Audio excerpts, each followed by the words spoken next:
So I want to welcome everybody to the Morning Huddle for Friday, July 9th of 2021.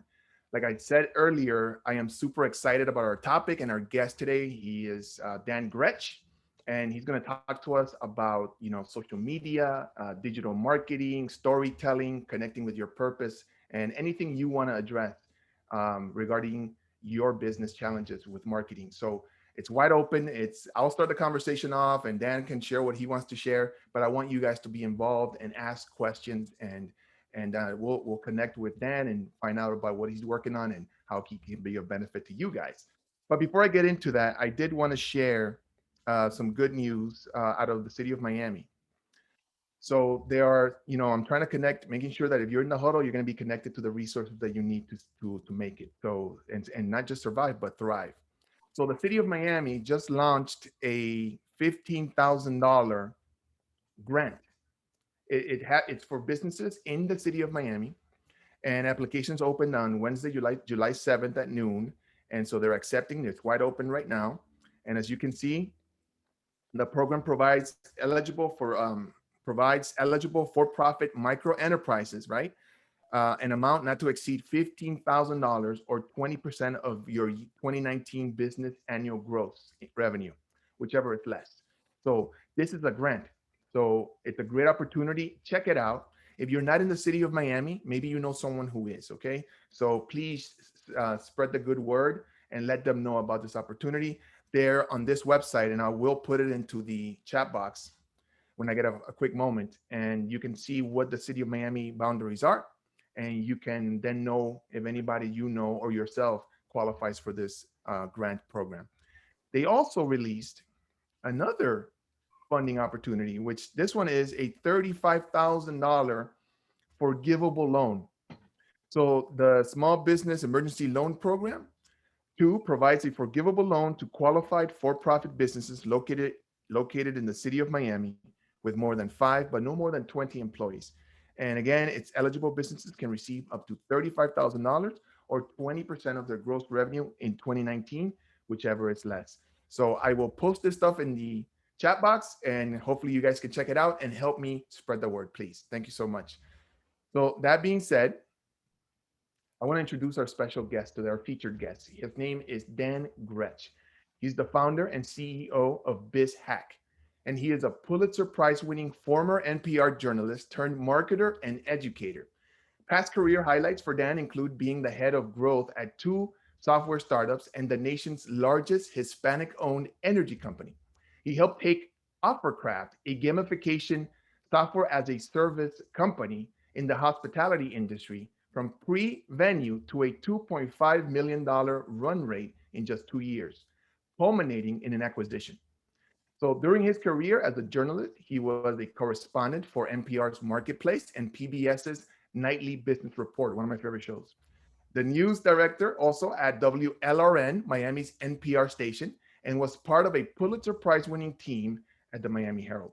He co-hosted Miami's first ever podcast, Under the Sun, and that is an active member of the South Florida startup ecosystem as well, where he mentored companies in the Goldman Sachs 10,000 Small Business Program, Babson College's WinLab, Startup FIU, the Idea Center at Miami-Dade College, the Watson Institute at Lynn University, and the Inter-American Development Bank, and he's taught at top universities, including Princeton, Columbia, and the University of Miami. Dan is a graduate of Princeton University and has a master's degree in storytelling from FIU. He believes that learning your business story is essential, but not enough. You need to discover your personal motivation for running your business and its core purpose in the world. Please help me welcome Mr. Dan Grech to the Morning Huddle.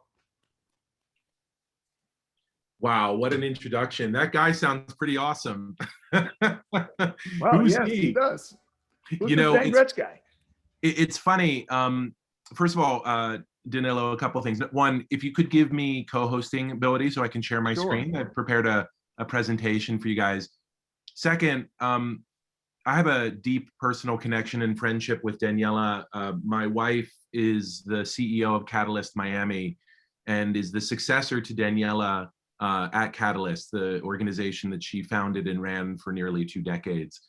And she's been a close personal friend of ours for a number of years. And it's so beautiful to see the work that she's been doing as mayor. I'm a resident of Surfside. I live 5 blocks from the building. And it has been heartbreaking to see friends of my daughters, community members, people that I'm 1 degree separated from die in this tragedy. And we're a little town, we're a little town on the seaside near a big town. And it's just been brutal, frankly. And so honestly, to see Ron DeSantis and our mayor and Daniela standing side by side and working together with similar sentiment, it does give me hope that, every side of the political spectrum can come together in a humane way. So thank you, Danilo, for your work you and your team is doing to support my community and to support small businesses. It's really incredibly touching. Thank you, Dan. Thank you so much. So I gave you Dan co-hosting, and by the way, our hearts go out to you and everybody at Surfside, and we're heartbroken along with everybody else, and everybody knows somebody who knows somebody in that tower, so we're all connected to them. Yeah. And so I know that you're part of that community, and our hearts go out to you and to everybody at Surfside, and let us know how we can be of service. And yeah, yes, absolutely. Thank you very much for that. And I wanted to talk very quickly.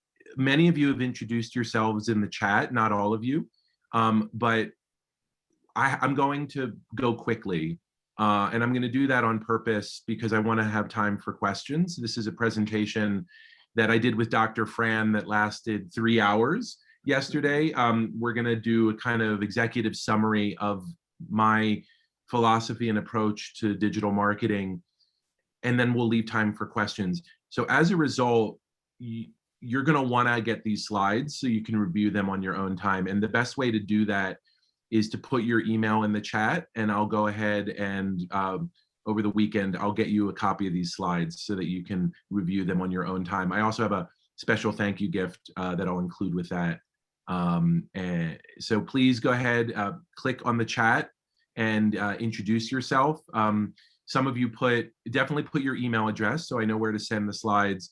But I would also encourage you to tell us all a little bit about your business. It's a great opportunity to market yourself, and we are here after all to market.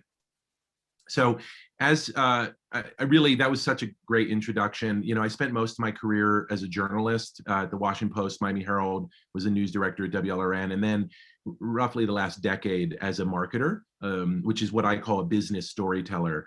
And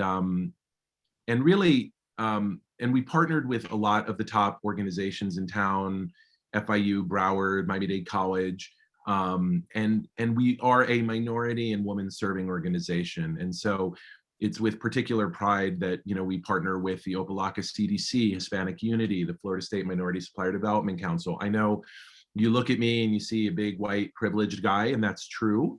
But I'm also the son of an immigrant. My father is from Spain. Soy doble ciudadano de España y hablo español y portugués. So I consider myself Hispanic. I'm proud of that, and I'm a minority serving organization. 70% of the people who go through our programming are women, and 87 are minority. And it's with great pride, and it's very intentional. Look at the organizations that we partner with. There's a reason we are serving those populations. What we do, our goal in life is to make you more money through digital marketing. And the average participant in our program, for every dollar they spend advertising their business, they earn $29 in additional revenue. This I am so proud of, because this is a number that is changing lives and turning around businesses. And so if the impact that I like to have as a business owner is helping other businesses do their thing, become something bigger. And this is a statistic that shows that it is working, and I'm very proud of it. And this is true even during COVID. Now, you heard a long list of my resume bullet points, but what you're going to remember, if anything, about me after this conversation today is what I'm about to share with you, which is I grew up in Philadelphia. in a nice suburb, kind of like a Pinecrest, if you want to think of it, of Philadelphia. I went to a really good local public school. But my mom was an art teacher in inner city Philadelphia, and she was drawn to the hardest luck cases. In fact, for the end of her career, she was the educator at a school specifically for high school dropouts. And she loved it. It was her favorite assignment. And the reason why was because these were the underdogs. These were the hard luck cases. And she was teaching them art, right? These are folks who had dropped out of school. Almost all of them had children of their own. They were trying to go back and get their GED. And her art class was filled to the brim. I would take the train into Philadelphia, and I would go into her class just to kind of do my homework and hang out. And it would be filled with people asking, "Hey, Mrs. Grech, da da da." They would be talking life. They would be doing art. They would be hanging out. Eventually, she started, she helped get me into Princeton. She practically wrote my application. And then she started helping others who wanted to go to college. And she actually became, in the end of her career, a guidance counselor. Mm. Anyway, fast forward years later, when I was a journalist, I was always drawn to the hard luck cases. I covered Miami-Dade County Public Schools. I covered, when I was in Argentina as a foreign correspondent, I covered immigrants and poor Bolivian immigrants in Argentina. I was always drawn to the underdog, the challenging case, and not to the celebrity, not to the politicians like a lot of my peers. And so then when I started my own business years later, I've been always drawn to business owners like you guys. And it's harder, frankly, to build a business with micro enterprises, but I just feel mission driven to do so. And the reason why is because who my mom is, what she taught me, and the values that I carry forward. So that's who I am, and that's what I'm about. I've been very lucky to have had a lot of experiences and accomplishments along the way, but in the end, it's those lessons that my mom taught me as a child that I carry forward in my business. And the reason that I wanted to pause and tell you this story, in addition to the fact that it's good marketing, in addition to the fact that I hopefully have engendered trust in my authenticity and my transparency and my vulnerability, but also because I want you to do that for your business. I'm modeling right now my approach to digital marketing. So it's extremely intentional. This is a story that I picked out of many different stories to tell you with a specific desire to create a specific effect, which is that you can trust me. And if you trust me, you will be willing to hire me and do business with me, and you'll be willing to pay more than you might by someone else. And this is really important, because if you don't want to compete on price, you want to compete on story. And nobody can match your story. Danilo, does that make sense? Absolutely. I mean, we're seeing what good practice in marketing looks like. So you are modeling it. It makes total sense. Yeah. So what I'm going to do now is I'm going to teach you how to do what I just did. Okay. And because this is a compressed session, we're going to move pretty quick, but there's a couple of just key concepts I'm going to introduce to you. Dr. Fran, you had the benefit of having 3 hours of this, and I'm going to pick on you a little bit as we go, if that's okay. So be ready, get ready to unmute yourself. But it's totally doable. It's going to take a little bit of homework, right? We can't do it all in these next half hour or so, but it can transform your business and your life if you get really good at telling your story. If nothing else, you're going to live much more authentically. So what we've done is, and it's one of the proudest achievements of my life, is I built a proven process for small business marketing that we call the lead building system, and its foundation is the business story that I'm going to teach you how to tell today. I'll tell you what the lead building system is. Digital marketing is not easy. Our goal as a business is to make it easier, to simplify it, not to oversimplify it, but to get it to reduce some of the unnecessary complexity and make it approachable. Because right now, for most of us, it just feels overwhelming. And so our goal is to say, no, it's actually something you can do. You can generate leads and sales using your digital marketing. And so here's a process for how to do it. There are other processes. We don't claim to have uniqueness, but ours is built specifically for micro enterprises like you. So really encourage you guys to turn on your video. I only am asking for about half an hour of your time now. If you turn on your video, you're more likely to pay attention because you know we're watching you. You're less likely to multitask, and frankly, you're much more likely to get something out of this. Otherwise, it's not really worth your time. So digital marketing is really hard. If you find yourself a little overwhelmed, a little confused, there's a good reason for it. If you're not sure who to hire, how to measure success, or even where to start, the reason why is because this is digital marketing. Gartner, the top think tank in digital marketing, created a map of all of the things that you need to know and all the specialties and subspecialties inside of digital marketing, and that is their map. Wow. That is the top think tank's best thinking about digital marketing, and it is overwhelming. There's no real center. It's super unclear where to start. Like, what do you do with this? This looks like the Metro map in Boston, the T. And you guys are really limited in time, money, expertise, and I would add energy, right? Your single most important resource is your energy. And right now, for most of you, digital marketing is a stressor. It's an energy suck. And so part of what I want to try to do with this process is give you a system, we call it the lead building system, that will allow you to feel confident that you're doing the right thing and take digital marketing, which is right now a suck and a drain on your energy, and turn it into an opportunity to grow your business. So the foundation of our system is your business story. You saw an example of how I told it. The 6 pillars are, but your business story isn't enough. And the 6 pillars are the sort of essential parts of every marketing campaign and every marketing strategy. And then the 9 steps are how you implement it. And the 9 steps are really what we do in our training programs. It's not usually enough for most business owners just to understand the theory. They want to understand how to implement the process, the playbook, if you will. So the 6 pillars are your campaign objective, your target audience, your irresistible offer, your thumb-stopping video, your compelling message, and your call to action. And we're going to go into each one of these a little bit later. But these 6 pillars, believe it or not, to me, encompass all of digital marketing in a single framework. Now, a lot of you will be like, well, what about your platform or channel? What about Instagram versus TikTok versus Clubhouse? Well, all of that comes out of who your target audience is. If your target audience is on that platform, on TikTok, on Clubhouse, you probably should be there too. And the challenge for most people when they're trying to learn digital marketing is they take a channel-based approach to learning. In other words, they say, I need to learn how to use Instagram, or I need to learn how to use LinkedIn. And I really don't encourage you to think that way, because it's a very quick recipe for overwhelm. Danilo, I don't know if you've experienced this, but like, just to master Facebook, you could spend 6 months working on it every day and you wouldn't even scratch the surface, right? Right, yep. So if you're a small business owner, limited in time, money, and expertise, is that really how you want to invest your time in, like, learning one platform to the nth degree? Because there's just much to it. Google, same way.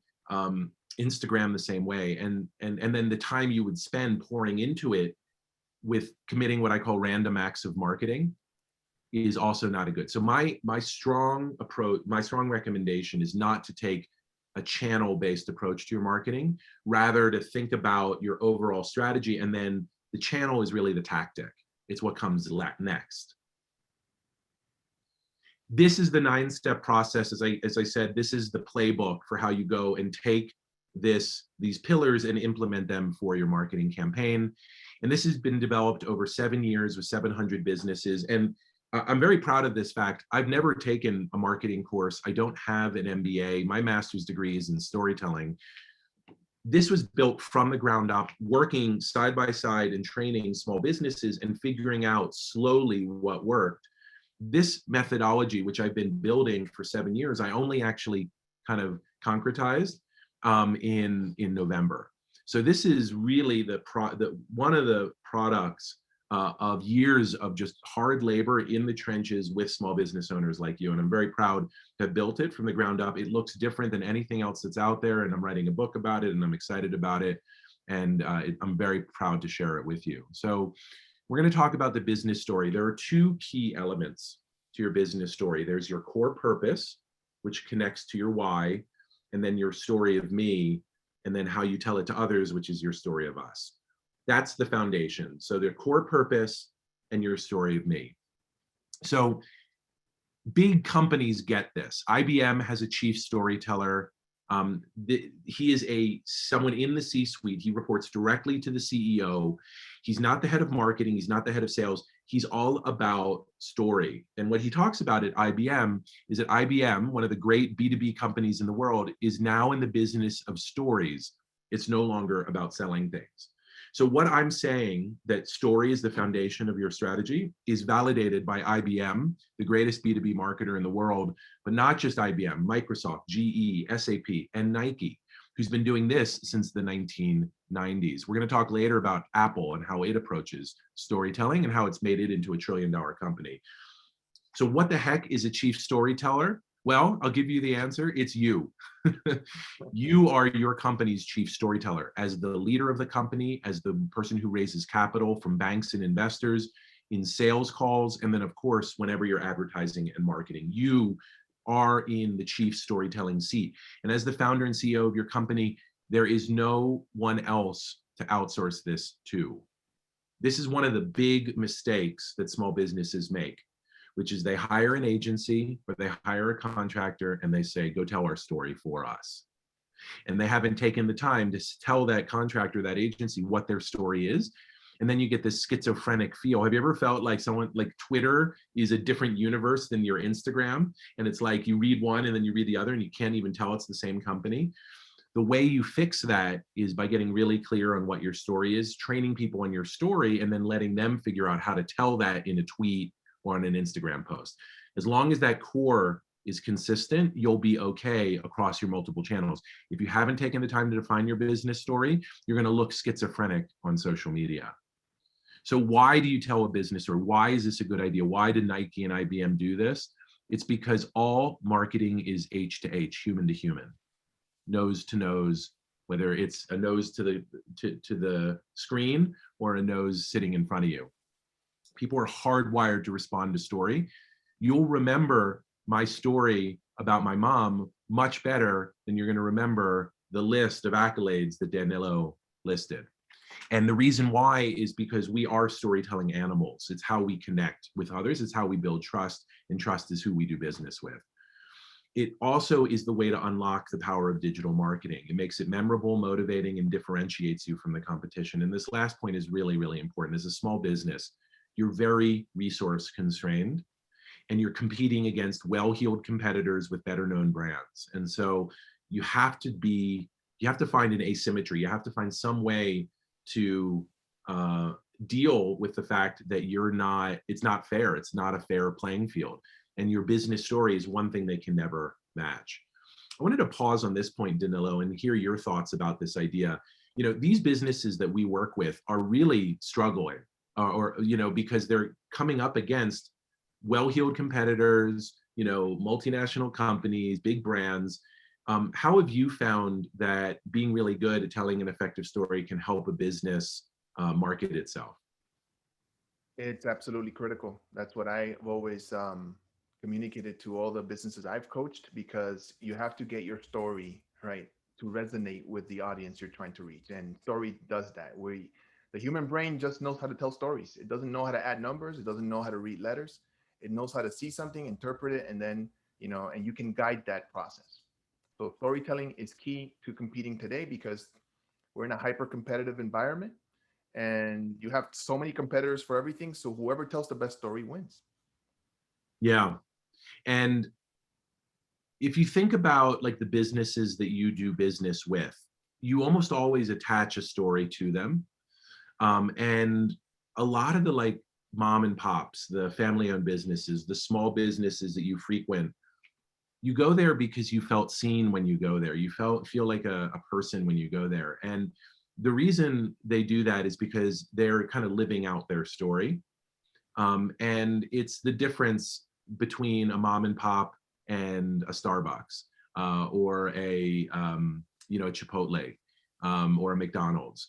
And it's the thing that's their unfair advantage that allows them to survive and thrive in a very competitive environment. The other thing to think about is your story kind of lives on without you. So a lot of small businesses kind of make their stock in trade is customer service. Customer service is very time consuming. The story can do the work for you. So once you have it out and it's effective and it's on your website and it's in your social media, you're building trust and confidence without having to actually spend the time yourself doing it. So it's very powerful. It also is a way for you to attract talent if you're in a hiring. So if you are good at telling, here's who I am and why I do what I do, it will really be very, very powerful. One of my friends, Marlon Hill, is on the line. Marlon, are you able to unmute yourself if you're there? Because I would love to hear your perspective on this point as well. I know that you know, you've done a lot of work around in a totally different sphere, and I'm curious your perspective on this. Hey Dan, how are you? Good to see you. Good to see you. Morning, Marlon. So how have you found story has impacted the kind of work that you do? It's very important. I mean, you know, it's not only important for you what you do professionally, but it's also important for you to help your clients and your people that you have relationships with, help them to tell their stories as well, right? Because, you know, we don't live on an island, right? We live interconnectedly, so it's always important. And for folks who don't know you, you want to just quickly describe some of the work that you do? Well, I'm a business lawyer. I help my client entrepreneurs build a legacy in their bank account, and also to build a legacy and having an impact in their communities. So that's what I do on a daily basis. I love that. And I love and you guys, know what, Marlon has been a friend of the Huddle from day one, and that's why we love him. Thank you, Marlon. Yeah, and I love, Marlon, how you talked about building a legacy, right? Like this, you're a business lawyer who recognizes that, you know, if you don't have the funds, you're not going to be able to do what you want on a personal or professional level. And that's a perfect kind of segue with, which is what I wanted to talk to you guys about next, which is your why. Why do you do what you do? And defining that is an essential part of defining your business story. Thank you, Marlon. So this idea, which is I'm using as a marketing principle, actually comes out of leadership. Simon Sinek is one of the top leadership gurus. He wrote a book called Start With Why. He's a great TED Talk if you haven't heard it yet. It's one of the top 10 TED Talks called How Great Leaders Inspire Action. And he talks about this thing called the golden circle, which is why you do what you do, then the how and the what. And most people start by talking about the what, but it's very powerful if you start with the why. People don't buy what you do, they buy why you do it. And a great example of this is Apple. You know, Apple makes computers, it makes iPods, it makes laptops. Their products are beautifully designed and easy to use, but ultimately their motto, their slogan is think different. And if you start with, hey, we make computers, they're really nicely designed, and we do it so that you can think different, versus this. We believe in challenging the status quo and doing things differently. Because of that, we make sure that our products are beautifully designed and easy to use. We build computers to help you achieve that in your work and your life. It's like a totally different thing. It's now you're buying into a brand, into a value, into a story, into a why, into a mission, and you're willing to spend twice as much as a result. I mean, I'm surrounded by Apple gear, and I bought in to this credo. So for BizHack, for instance, I talked to you about my personal motivation, which is I champion the underdog. Well, I've translated that into my business because I am my business is me. So my why, my business's why is we champion the underdog, the small business owner, so you can thrive. How do we do that? We do that through storytelling, strategy, and software like Facebook advertising, et cetera. And our content is, our what is we give you great content, one-on-one and group coaching, and an amazing community of other business owners. So that's how BizHack took my personal why and then connected it to the company's mission and values. Now, there are 3 levels to your why. There's the personal. Most of you are business owners because you want the freedom of being a business owner. You don't like having a boss. You want to make lots of money. You want to have the ability to kind of build and create something that you own. You know, the reasons that people are business owners and entrepreneurs are usually pretty consistent. On the second level, you know, you have a team of employees, you have a family you need to support, And that is very motivating to you, and it keeps you going, and it helps give you juice. It's that third level of why that a lot of business owners are out of touch with. That's actually what I'm going to encourage you to think about. And your homework today is to really understand what is the positive impact in the world that your work does. If your business were to go away, how would the world be a lesser place? Like, so for me, it's motivating to know that if BizHack were to go away, a lot of these micro enterprises and small business owners wouldn't have a trusted partner in digital marketing. And that's really motivating to me. Like, I don't want them to be without me, you know? I just got off the phone with someone who is feeling lost. She doesn't know what she wants to do. She just got a really expensive proposal from an agency, but she doesn't even know if that's the right approach. She needs to figure out the aim in ready, aim, fire. And there aren't that many people out there to help her. And that's the gap that I want to fill, is the aim in ready, aim, fire. So you're not just hiring willy-nilly to take away a pain. So how do you figure out what that larger purpose is? This is a technique that I discovered when I was a reporter. It's called the why chain. And it's just ask why, until you get to the root cause. It turns out that Toyota had figured this out from a manufacturing perspective. Toyota is one of the great innovators in business, and they use the 5 whys to uncover the root cause of manufacturing errors. So this is like an incredibly robust technique, and it allows you to define your core purpose. And this is the worksheet that we use, which is you ask first, what was your passion or purpose in starting your company? And then why is that important? Why does that matter? So I'm going to actually ask you, Danilo, for this.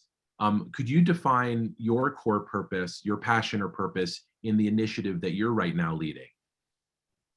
So from at the deepest core for me is I believe that to live a good life, you have to live a life of service and helping others. And that it's not enough to enrich yourself, you have to enrich others as well. So that's a core belief. I've done the multiple whys, and that's why this work matters, and I'm so excited about it. Does that make sense? Yeah, absolutely. And why is it important that you impact others? Why does that matter? It matters to me because I benefited from the generosity of others. I come from a country, Nicaragua, and there was a civil war, and my dad passed in that war. So that's service, right? He was protecting the country and his family, and we became refugees. We had a great life in Nicaragua, and then not a great life being poor as an immigrant in a new country. And so I've seen the generosity of others that touched me. And so I want to live that same life and touch others in that same way. Does that make sense? Beautiful. Guys, Danilo's an accomplished storyteller and marketer. He's really clear on his core purpose and his story of me. And you saw what he just did there is he defined his core purpose, right? Which is helping others grow. And he described his story of me, which is, basically losing his father suddenly and unexpectedly while his father was being of service to his country, coming to the United States as a refugee and benefiting from others whose purpose was to help him. And now he's carrying that forward in his work. I didn't know that story, Danilo. I liked you to start. I really like you now. I feel like very happy that the county's efforts are in your team's hands, because I know it's coming from the right place. Thank you. And our stories, our backgrounds, our immigrant journeys couldn't be more different. But what I think we share, you and me, is a similar desire taught to us by our family and our life experience to impact and help others. Hey Dan, I have a question for you on that point, because it seems like such a simple thing, right? To just connect with your why. It's not simple because you have to ask that chain of whys, and that takes introspection, and it may lead you to a place that, it's not always necessarily, triggering with the past pain that you may have had or motivations. Why is it so hard for so many small business owners to go through that exercise? We feel like we have to talk in a certain way, business way, and not share that passion that we have for the work, and to show that and share that with the customer. We maybe are afraid of being vulnerable. What do you make of that? It's a question I ask a lot. I think when I was a journalist, I always had an editor. I'm a world-class writer. I have a master's degree. I've been writing my whole life. I can put together beautiful sentences. But even when I was at the top of my game, I always had someone else outside of me, outside of the reporting, who looked in and saw things that I couldn't see because I was too close to it. I think that's that most folks are sort of framing their work through limiting beliefs, and all of us have limiting beliefs. And sometimes it just takes someone puncturing that, asking questions that you never thought to ask yourself in order to get there. And I want to actually share a quick story. Let me just share my screen again, about an example of somebody who had this very thing happen. Like when I work with these companies, this sort of situation happens all the time. So Byron Kibort, he's in Pinecrest. He runs a company called the Runner's High. And I was asking him to describe it to me. And he said, oh, well, we sell, elite running shoes, but we also, actually, a lot of our clientele are people with movement disabilities. I'm like, really? Tell me more about that. Because like, I knew that a store called the Runner's High was going to be servicing elite athletes and marathoners, but I didn't expect him to be serving people with disabilities. So he said, yeah, in fact, I don't even think of us as a running shoe store. I think of us as a comfort shoe store. And if you're running a marathon, they'd better be comfortable shoes. But a lot of the people we serve actually have trouble moving.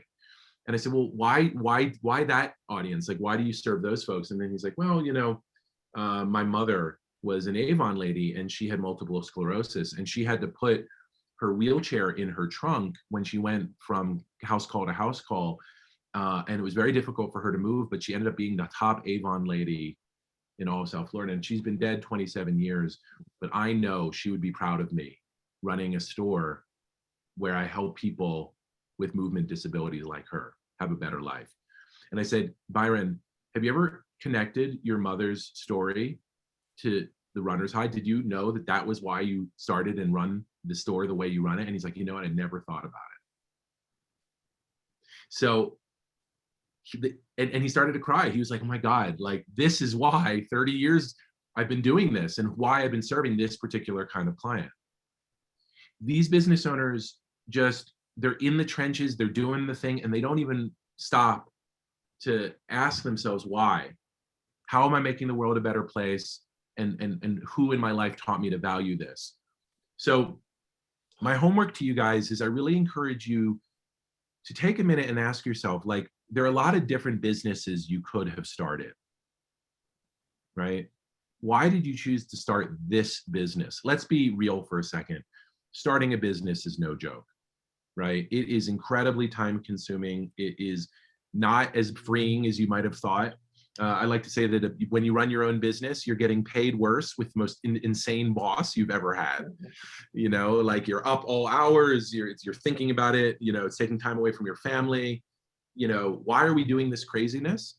Ask yourself, like, what is it about this work that is so motivating to me that I'm willing to take on the risk, willing to do the crazy hours, willing to not get paid much? Is it really just about like having a boss? Is that really it? No, it almost never is. There's something more there. And I really want to encourage you guys to take the time, just journal it out, right? Like ask yourself, why is this important? Why does this matter? And who taught me to value this? And that will help you get to your business story. I can take a few questions now, and then I'd just like a few more minutes at the end just to kind of share the framework that I had talked about at the beginning.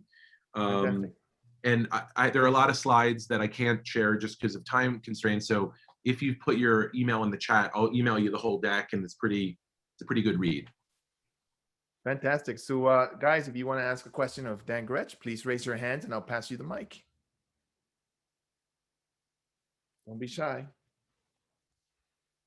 Well, I was trying to give someone else a chance because yesterday I was in a session with Dan and Scale Up Miami, but if nobody else will, here I am.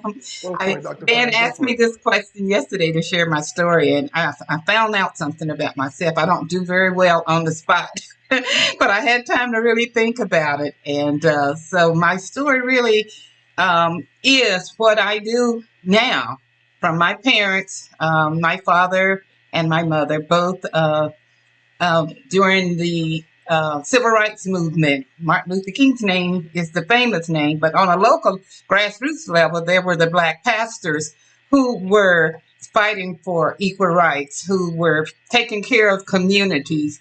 In their era, there weren't orphanages for Blacks or schools for Blacks. There was one school that all Blacks, regardless how from kindergarten or whether worse than the kindergarten, from first grade to 12th grade, they all went to that same school. So we grew up in that era, and they fed everybody. You know, our home was the Black hotel, even though it was 12 of us, but there was always so so when my parents did pass, they had achieved awards galore, lifetime achievement awards. There's a street named after my father in our town, and and my father became a teacher at the colored children's school.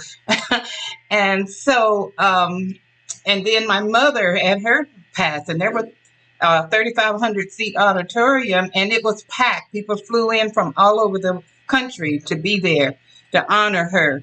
And so at the end of the day, I am who I am because of them. My legacy is humanitarian. What I do now after 30 years, I was administrator of a very large organization, but I am who I am. My legacy is humanitarian. Now I'm trying to change that from a nonprofit mindset. That's why I signed up for Scale Up Miami to become an entrepreneur now that I'm retired, and become a business owner. But at the end of the day, I love helping people. All the books that I have written, I'm an author of over 25 books, self-help books, and they're all to help people become the best that they can be. We've used those books in schools and in shelters and churches to help people become the best that they can be. So that's why I do what I do. Thank you. And, you know, we got to do well to do good, right? And so those of you who have the humanitarian spirit, you have to understand that if you don't make money, you can't do your good in the world. And so it's figuring out how to shift that mindset to building a sustainable business that it sustains you as well. If you're working all the time and making no money, you're not being any good to your family. You're not going to be any good to your clients. It just, the whole thing backfires. I'm counseling myself in this as much as anything else. You know, I'm challenged to build a sustainable business too. I know what I've developed is great. I know my heart is in the right place, but now can I build a business that doesn't suck up all of my resources so that I can still be a good father and husband? So making money is really, really important because it's the heart, the blood, and the fuel of your business, and it's going to allow you to do the good in the world. I see Vanessa has her hand up. Vanessa, welcome. Hey, Jim. Good to see you. It's been a few years. I'm really excited. Thank you, Daniela, for bringing this opportunity. I have a couple of questions for you. Go for it. One, we're talking about investing in our business, really. That's what you're talking about. So do you have a framework that you recommend in determining how much dollar value we need to invest? And do you have a strategy that you recommend we look for or follow when we're trying to decide where to put those dollars after seeing that map of how many things need to be really taking place? Yeah, so it's such a great question. I do have a framework that I think I'll share now about how to think about this. My big encouragement, Vanessa, to answer your question a little more directly, is two things. Number one, have a strategy before you spend money. This sounds obvious, but very few businesses do. What they do instead is they commit random acts of marketing. Also known as spray and pray, also known as throwing spaghetti against the wall and hoping it sticks. Now, it does work sometimes, but often it doesn't, and it's almost a definite recipe for wasting a lot of time and money, which is the two things you're the shortest on. So having a strategy is essential. And the second piece of advice is, in order to have a strategy, you need to have a framework for building that strategy. You need to have a proven process. And I offer one, there are others out there, but just make sure you have a perspective on this. Now, in order to have a perspective on this, you need to invest a little bit in learning a little bit about marketing. So I want to take Yasnay's question, but then I'll show you the framework that I've developed that can kind of help solve for that. As far as in how much to invest, it all depends on how much your customer's lifetime value is. So if you are selling bars of soap and they only buy one bar of soap and then they move on, that's your customer's lifetime value is $5. But if they're buying consulting services, that might be $5,000. If they're buying a subscription, that might be $50 a month for 2 years. So what your customer's lifetime value is what determines your marketing budget. So being that you have some firsthand knowledge about the nonprofit sector, and speaking to that, I work in the nonprofit arena, and the two challenges I have is that our funders do not want to invest in this at all. They're not going to give us the money. We don't have upfront money to get started. And then when they look at our 990s or our audits, they want to see less than 10% of our budget being spent on overhead, including marketing. So just what do you say to that as somebody who's actually in this arena from two sides? Yeah, I am infuriated by the situation you're describing, and specifically how funders fund programming without the marketing of it. What ends up happening is you have amazing programs that are half filled. So I think that wiser funders are starting to come around to the fact that marketing is a essential expense and not some part of overhead. Vanessa, I have an expertise in nonprofit marketing because I've worked in nonprofits most of my life. My wife's the CEO of one. When I send you an email with the follow-up to this, I'll include a link to schedule some time with me, and let's hop on a call. And I'll see if I can help. Yasnay. Hey, Dan, great meeting you. And thank you for being here. I wanted to ask you, as a business coach, I'm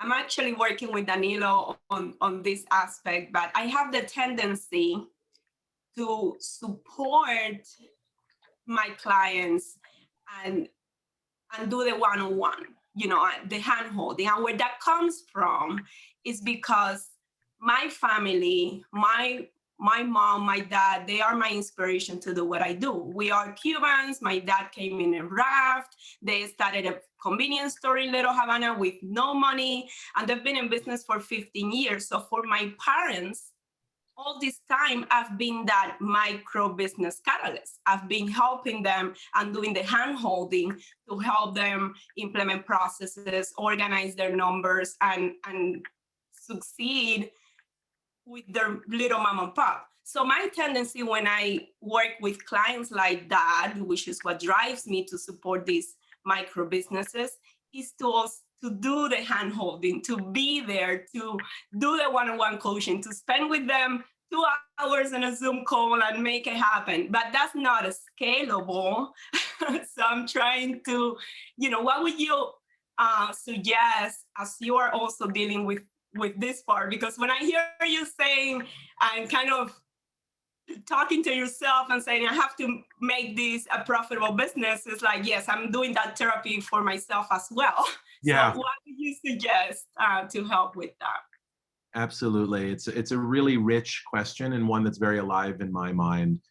And there's a very long answer I can give, but I'll give you a short answer. And then what I'm going to do is I saw there were some other hands up. I'm going to wrap up my presentation, and then I can go a little past 11 on the Q&A if you guys have further questions.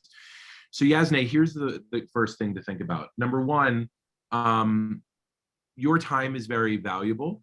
And so just make sure you're charging appropriately for it. When I started my business, before I started my business, I charged a certain rate for my consulting hour. After I started my business, I tripled my rate. And in the 2 or 3 years since then, my rate is doubled again. And so basically, yes, you can have me but it's going to cost something. If you don't want me, I have this amazing team of folks I've trained to be mini-me's, to do what I do just as well or better than I do, and with the same love and compassion that I have. And so that's essentially my answer, is you have to document the special sauce of the Yasne approach and then train others in it. And that's the way you can begin to scale, at least in a small scale. Eventually, you know, I've started to build a methodology and a process. I'm writing a book about it. I have webinars about it. And that's the next step in scaling for me. But for me, it took many years in the trenches working side by side with my clients to be able to discover with them the product that I wanted to offer. A lot of people kind of rush to the proven process. It took me a lot of work to get there. And I'm going to share it with you now. I'm going to have to move quickly through it. But I'm going to invite all of you who are interested in learning more about this to schedule a chat with me, and I can talk to you a little bit more about it. So one quick point I just wanted to make is, once you've developed your business story, there are lots of places that you can put it. You can put it on your website, you can put it on your LinkedIn profile, you can put it on your Facebook page, you should put it in your Yelp listing. It should just appear everywhere. So this homework assignment that I'm giving all of you, which is to write your business story about your core purpose, your why, your story from your life, your anecdote, I then want you to clean that up and put it all over the place. Otherwise, it's not worth anything. Even if you're a B2C business or retailer, you want to have it on your LinkedIn, because potential partners and potential hires are going to look at who you are before they consider working with you.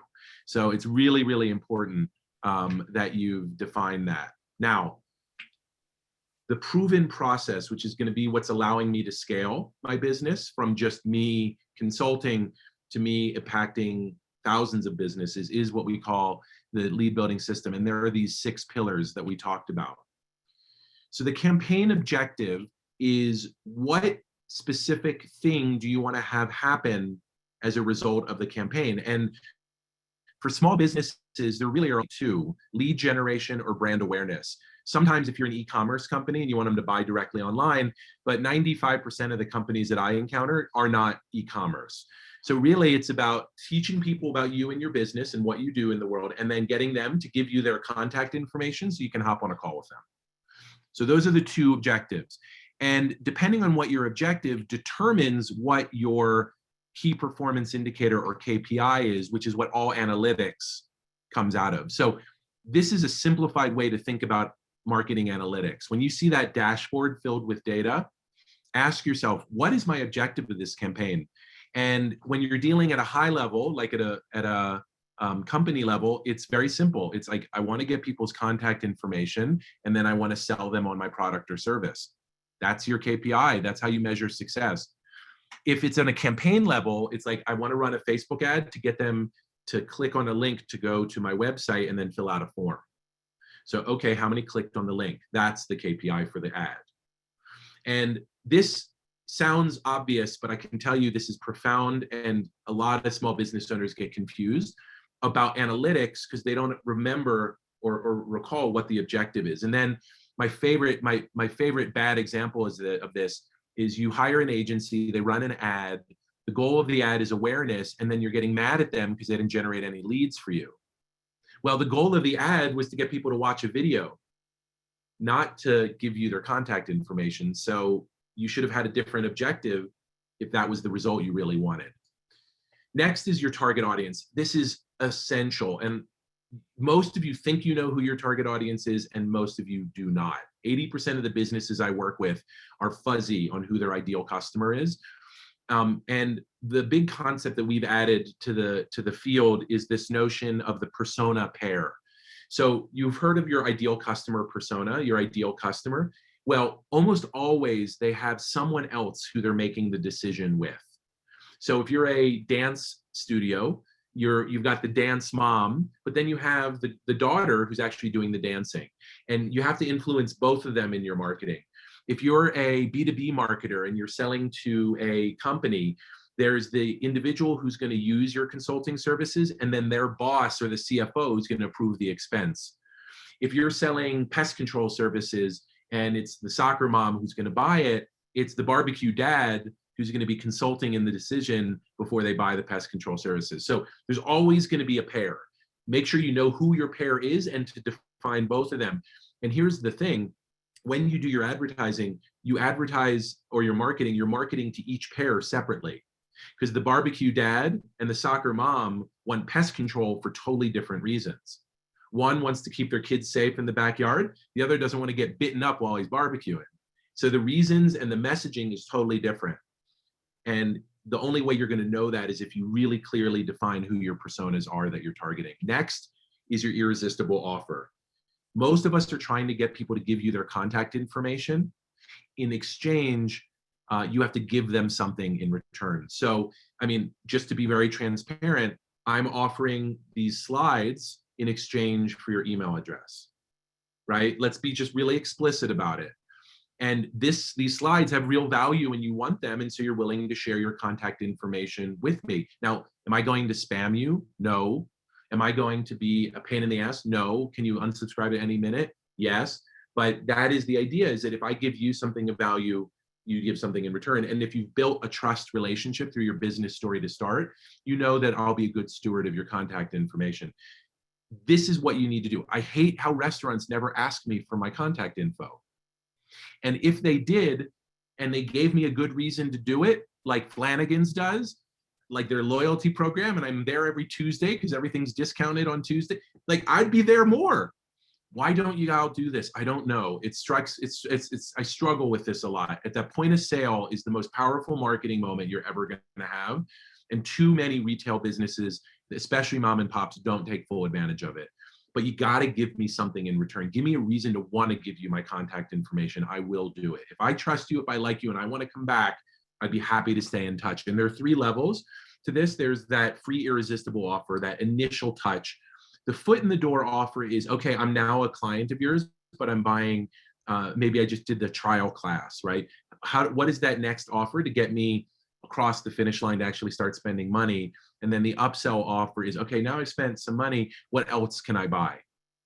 So for like a yoga studio, the free irresistible offer is usually a free class. For the foot in the door offer, it's a discounted membership.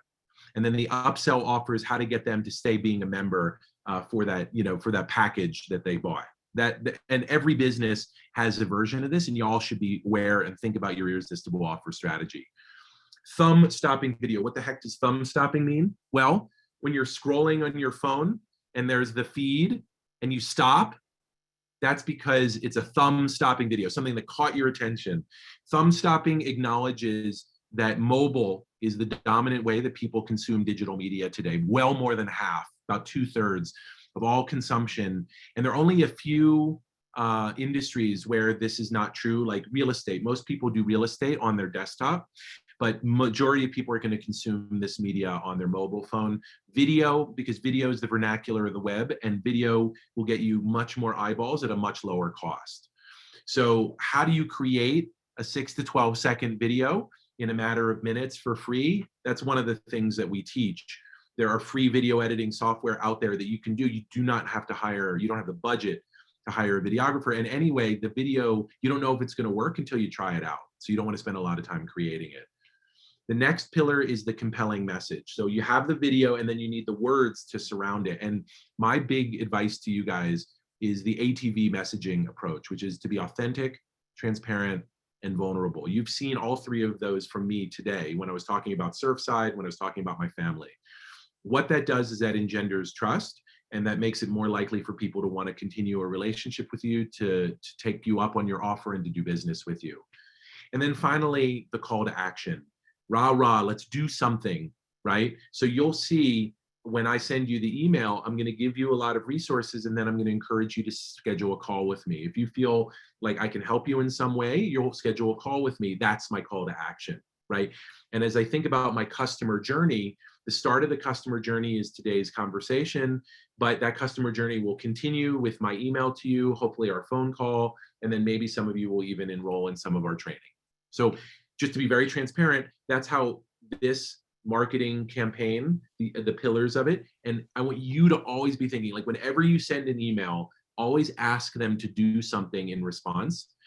Sign up to a webinar, download something, schedule a call with you. If you don't ask, they can't do, and then that email really doesn't serve a purpose. So we have a program. I don't want to spend too much time on this, but it's coming up on August 30th. It's by application only. You can find out more information about our website. We love working with organizations like yours. The idea is that you're going to run real life ads targeting real people and getting coaching in how to do it. I saw in the chat that somebody had basically gotten trained up by Facebook and their conclusion was to hire someone else to do it. We believe that small businesses can market themselves using Facebook ads, which is the primary tool that we use, but it really is helpful to have coaching from in groups and one-on-one, and that's really what we do. We talked about how the program pays for itself. It's about 30 hours plus of live instruction. You get a personalized learning journey and a certificate of completion at the end. And we offer a money-back guarantee because we are in the business of helping people. If you don't feel like you got your money's worth, no questions asked. So in addition to this presentation, I'm also going to be sending you a link to this checklist that you guys can use and copy and share to help you make sure that you're following the lead building system. I just want to say thank you guys.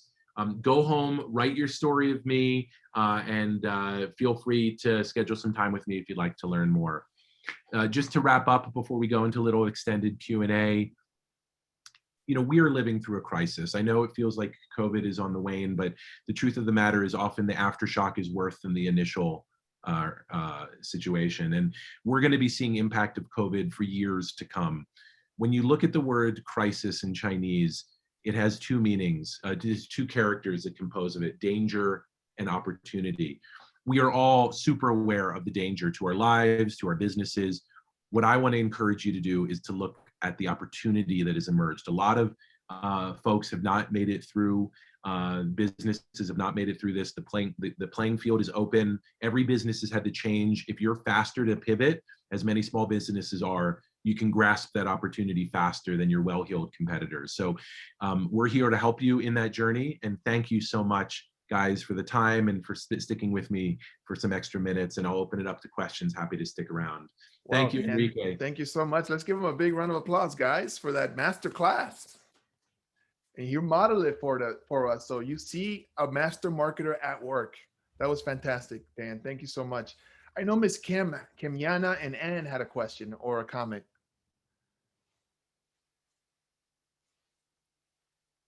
Hey guys, I think are you muted?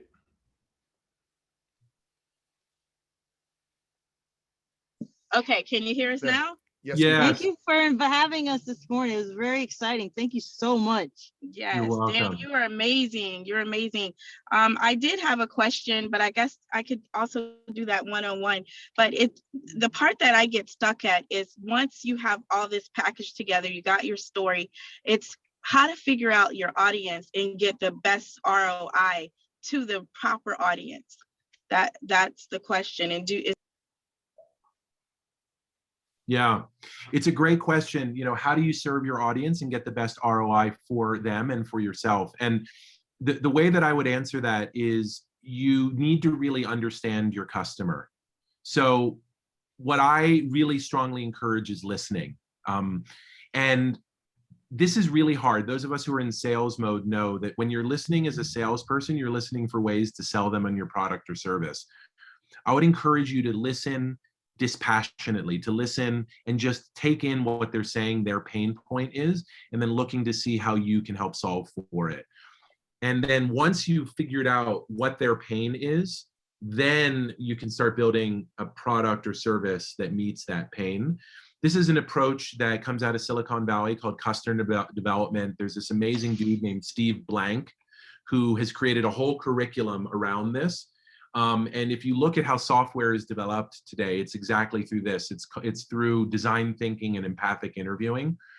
And every small business should be interviewing their customers and asking what their unmet needs are, what their pain points are, and helping to solve it.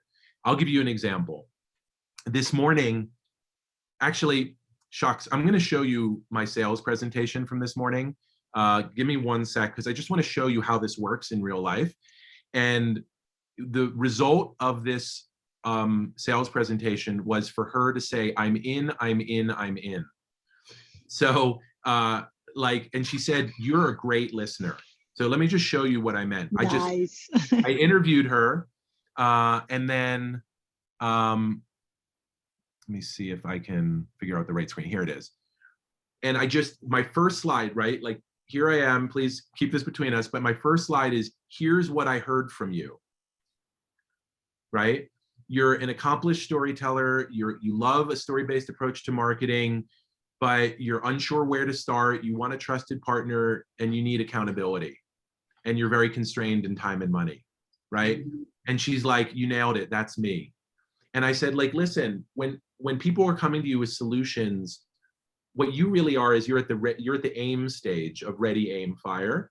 And people are coming to you with different fire, but if you don't have the aim right, you're going to waste time and money. So that's what I would recommend to you, is really invest in listening, understanding. And here's an example. My product, which is a 7-week training program, was ideal for COVID because people had time because their businesses were shut down. What I'm finding now is that my product is not as ideal because people are shorter on time. And so I've had to develop quicker hit offerings to meet the limited time that people have. And so that is a response that I'm having to the marketplace because I'm listening to what people are telling me. And they're like, I love your program. I desperately need it. I just don't have the time for it right now. Right. We've been talking with these people, and we have this app we're wanting to launch, and now we have companies telling us, well, you need to spend $8,000 a month so we can reach your customer. And it's like,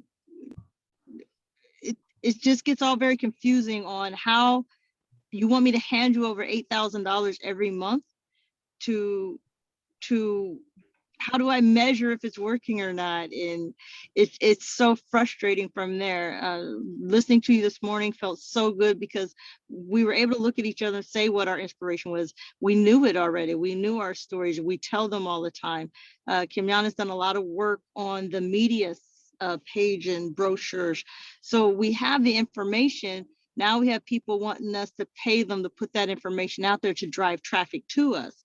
And we're lost at that point. And it's like, well, maybe we'll try this person out and give them $1,000 a week and maybe try to measure it a little bit. Do you have any advice there?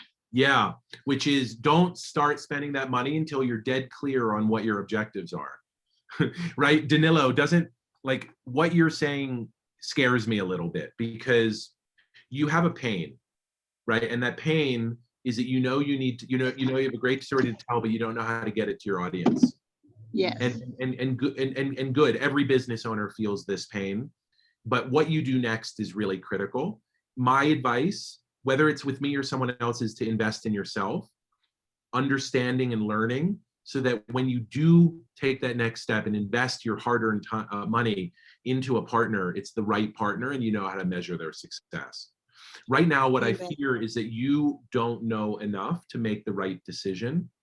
Right. And you're really at risk of wasting a lot of time and money. And both are important. Yes. What happens is a business like yours will hire someone, they won't get results, they won't know why they didn't get results, and 6 months later, they've lost 6 months and a ton of money, and they're no further along than where they were.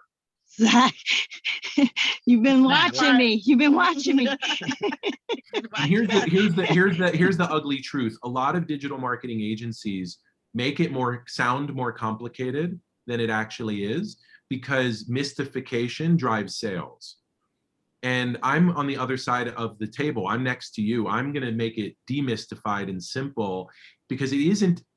Look, it is very complex. The Gartner map is real, but it isn't that complex for a small business, or at least it doesn't have to start there.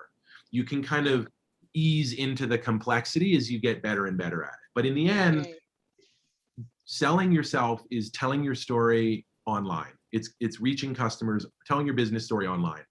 And if you start from that simple premise, like, I can't believe how many agencies And sorry to go on, but guys, but I can't believe how many I'm enjoying it. how many agencies don't ask the simple question, why are you doing what you're doing? What's your business all about? What change are you trying to make in the world? They kind of try to make that up themselves, and they don't know anything about your business or you.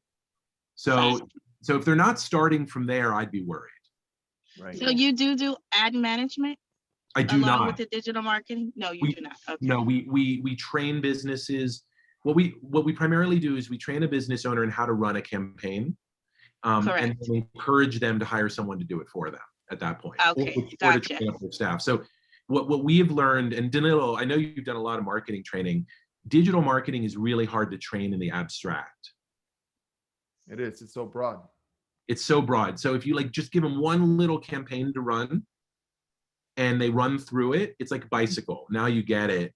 And then you can either do it yourself or hire someone to do it for you. It's very empowering to just try it out and get it done and have some support along the way. Absolutely. Danilo, thank you so much. You're welcome. Thank you for the question. Danilo, any other questions that you wanted to run? Well, let's take one more. Let's give them an opportunity for one more. Anybody else want to have a question? I see Regine Jolie. Yeah. Regine, go for it. I have a question. I think our dilemma in our company, Self-Radiance, and I've talked to Danny about this, is now I know I need to develop the story. So thank you. We have a story. We have an awesome product. There's a need out there, but we're caregivers. We're nursing. We're mental health specialists. And sometimes we know how to pitch what we're doing, and use some of the strategies that Danny taught us, but we don't know how to close the deal sometimes because how to get paid for what we do, to get to close the deal, as to say. Yeah. I say this to a lot of female entrepreneurs because this is kind of an issue that I see. You got to start by valuing yourself.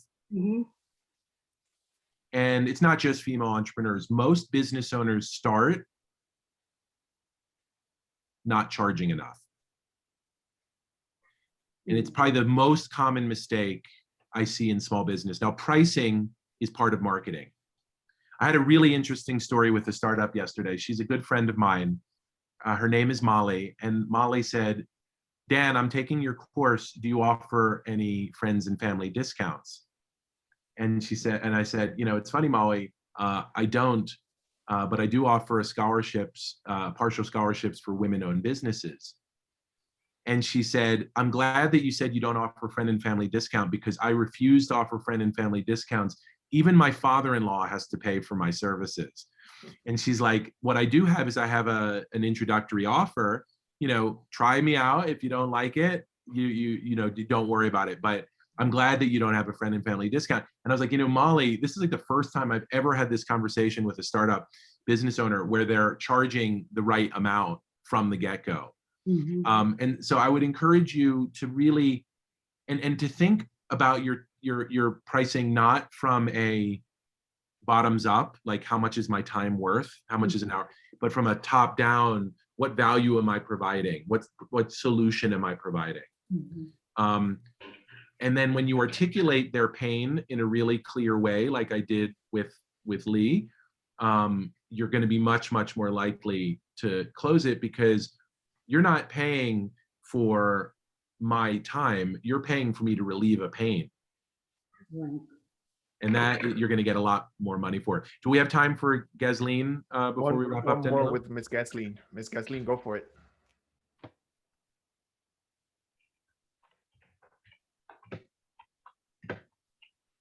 I think you're muted, Ms. Gasleen.